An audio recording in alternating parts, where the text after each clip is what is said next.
On June 9th, I celebrated the 11th month anniversary of my mother Theresa's Ancestral Ascension. 11 months. Yeah, I'm still reflecting on it actually. It's June the 15th and I'm sitting in my kitchen and I wanted to share a few thoughts that I had and also some divine downloads that I got throughout the week of reflecting on this 11th month anniversary of my mother Theresa's ascension to ancestorhood. So one of the things that has been coming up is the fact that my mother Theresa was many things. And the last 11 months have given me an opportunity to know her in a different way and to cultivate and begin to lay the foundation for this ancestral relationship that we now have. Very different from the relationship that we had as she walked the earth. And she walked the earth as my mother, as my friend, one of my best friends, as one of my sorority sisters, as a mentor in many ways, a shero.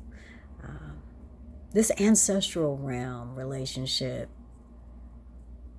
it ain't that many words I got for it, but I will tell you this, it is deep.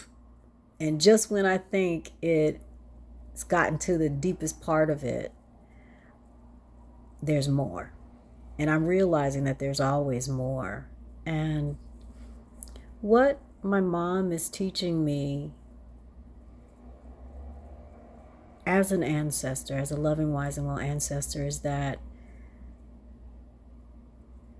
we're all going to face these changes when we no longer have access to the physical presence of our loved ones, especially our parents. And no matter what kind of relationship we did or did not have with our parents, we can choose to reparent ourselves. Even when you've had a great mother like mine, you can reparent yourself by tapping into your inner mother and your inner father. And as I've been sitting with this divine download, I've been exploring what does it mean, and I'm continuing to explore what does it mean to have an inner mother, and what does it mean to have an inner father. And for me, I go directly to my right brain energy and my left brain energy. You can crack that up to be you can attribute my perception or point of view from my yoga training, from my Reiki training, from my chakra love affair, the energy centers. I always go back to the masculine and the feminine energy. And so the inner mother for me represents the feminine energy. The masculine energy is taking up space in the inner father. And so this connection that I'm able to make with what my mom and the other loving, wise, and well ancestors have placed in my heart and in my mind. They placed the seed there.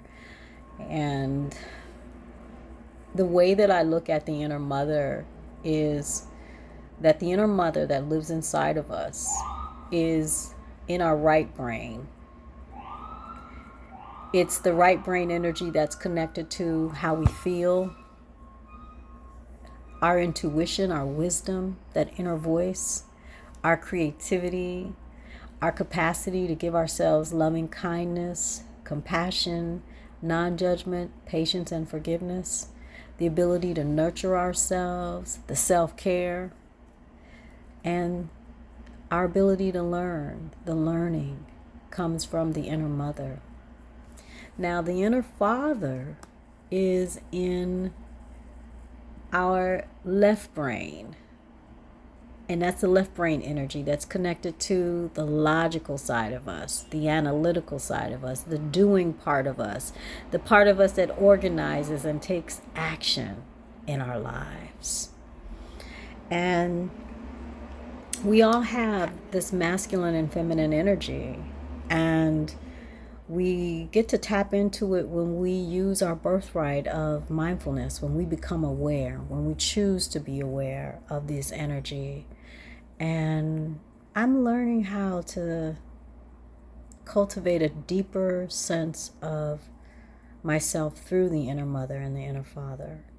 And I know that by doing that, I'm learning to meet change when someone passes on to Ancestral, change in everyday life. I'm not always a fan of change. You may be like me.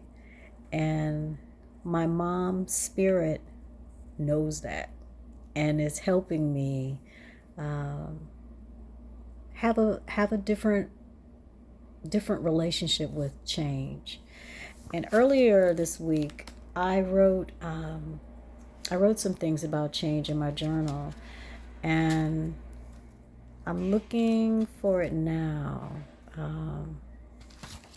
So give me a chance. Oh, here it is. These are just some thoughts.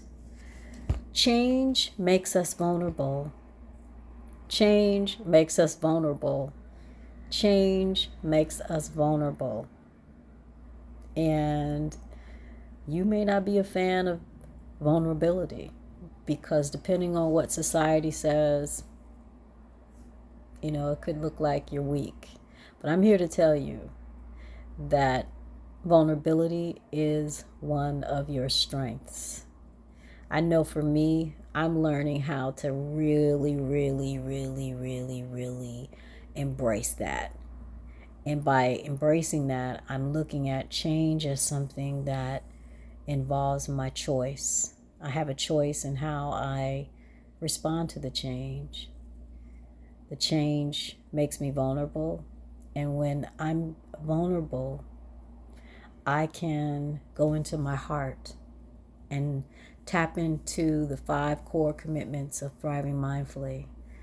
The core commitment, the first one is slow your living. That's about becoming aware, the mindfulness. The second one is sustain your living. It's taking care of yourself, nurturing yourself, tapping into that inner mother. The third is share your living. How I am communicating with myself first and then with others that I share my life with, that I interact with. And that involves taking action, that inner father. Just like the slowing down, the slowing your living, the sustain your living with self-care, all of that is the inner father and the inner mother. So they all 3 help me navigate when I'm feeling vulnerable, especially with change. So we've got slow your living, sustain your living, and then share your living. And then the fourth is serve through your living. There's different ways in which we share our gifts and talents, expertise, and skills. And there's a lot of change that comes on our path in the way that we show up and serve. And so making a concerted effort to serve intentionally and to make an impact where I can is how I can ground myself in the midst of change, in the midst of being vulnerable. And then the 5th is savor your living. That's the 5th core commitment. So we got slow your living, mindfulness, being aware. The second is sustain your living. That's the self-care. The third is share your living. That is mindful communication, first with yourself and then with others.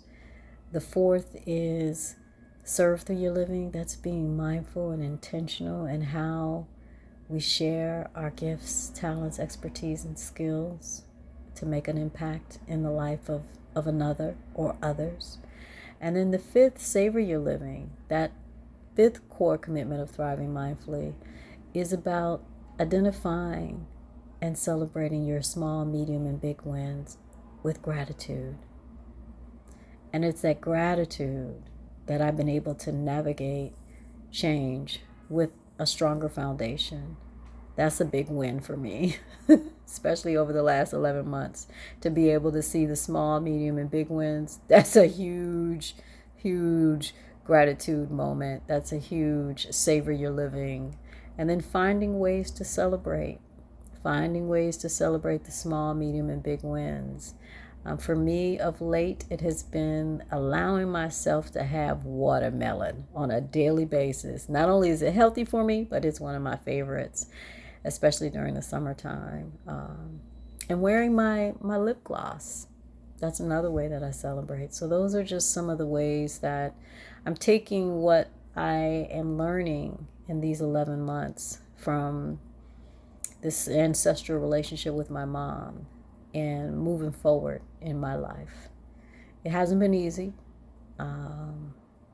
And thanks to therapy, physical movement, meditation, all my self-care practices, community, family, friends, I've been able to navigate much better than what I would if I didn't have any of these resources.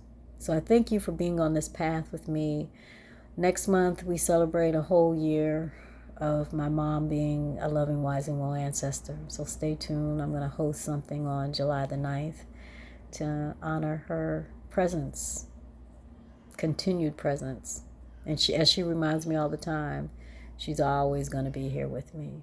So wherever you are in your journey, may you be peaceful, happy, and free from inner and outer harm. And may you tap into your heart and embrace thriving mindfully, this heart-centered approach to being present well and the real you as you navigate change. See you next time.